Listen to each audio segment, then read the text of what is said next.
I let AI manage my budget for 30 days. Here's what happened. 30 days ago, I handed control of my budget to an AI. I gave it access to my spending data, told it my income and my financial goals, and just let it run. No manual tracking, no spreadsheets, no second-guessing myself every time I open my wallet, just the AI, my money, and 30 days to see what would happen. Here's what I found out, and some of it genuinely surprised me. Welcome to Fuel Your Wealth. Let's get into it. Week 1 started with the setup. I connected Monarch Money to all my accounts, checking, savings, 2 credit cards, and my investment account. Monarch's AI immediately categorized 90 days of past transactions and built a baseline of my actual spending habits. Not what I thought I was spending. What I was actually spending. And those two numbers were very different. The AI flagged 3 things in the first 48 hours. First, I had 2 subscription services I completely forgot I was paying for. Combined, that was about $42 a month going to apps I hadn't opened in months. Second, my grocery spending was running about 60% higher than the average for someone in my situation. Third, I was paying a premium rate on my car insurance that, according to the AI, could likely be reduced by shopping around. Week 2, I started following the AI's recommendations. I canceled the forgotten subscriptions immediately. That was easy money. I used ChatGPT to draft a bill negotiation script and called my internet provider. I asked them to match a competitor's rate or I'd switch. They matched it. That saved another $22 a month.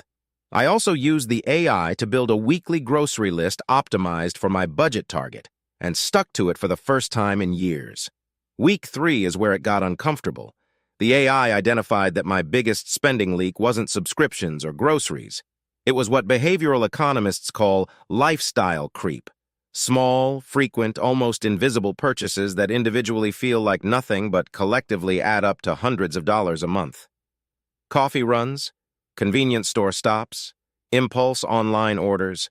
The AI didn't judge me. It just showed me the data. Seeing it laid out visually was honestly more effective than any budgeting advice I'd ever been given. By week 4, I had a clear picture I'd never had before, and here's the number that stuck with me. By following the AI's budget recommendations for just 30 days, I had freed up an extra $312 that month compared to my average. That's money that went straight to my emergency fund, not through any dramatic lifestyle sacrifice, just through awareness and small adjustments the AI surfaced that I never would have caught on my own. What I'd recommend if you want to try this, start with Monarch Money or Copilot. Both have strong AI budgeting features. Connect all your accounts in one place. Let the AI run for at least 2 weeks before you start drawing conclusions. The first week is just calibration. The second week is where the real insights start showing up. Then take the top 3 things the AI flags and address just those. Don't try to fix everything at once. The AI won't make you rich overnight, but it does something that's arguably more valuable. It removes the emotion from your money decisions and replaces it with data. And for most people, emotion is exactly what's keeping them stuck. Everything in this video is for educational and entertainment purposes only. I'm not a financial advisor, and nothing here should be considered financial advice. Always do your own research before making any financial decisions.